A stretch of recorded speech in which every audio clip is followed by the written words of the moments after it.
capăt, asta e misiunea noastră și nimeni nu o să poate ca să ne oprească. Când ne-am jurat încredere unul în altul, erau doar doi puștani, Ionut și Alexandru. Timpul a trecut, multe probleme au apărut, și o bucurie atunci când pe CB l-am cunoscut. Trupa e formată din 3, albumul 3, mileniul 3, ne știi din 2003. O rimele pe foaie pentru cei ca tine, care nu pot prin mine decât un model bine. Da, nu vreau să aflu ce dracu ne așteaptă mâine, dar vreau să știu că ieri și azi ne-a fost bine.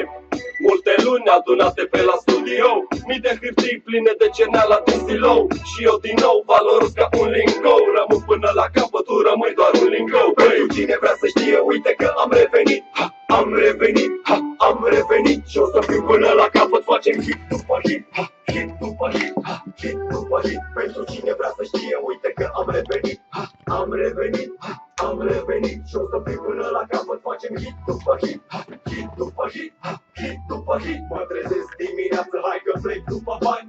Nu aveam decât 16-17 ani. Trebuia să fur, să aleg, să fac ceva.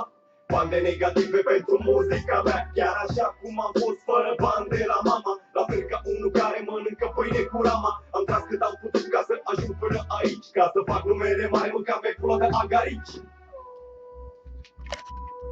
Băi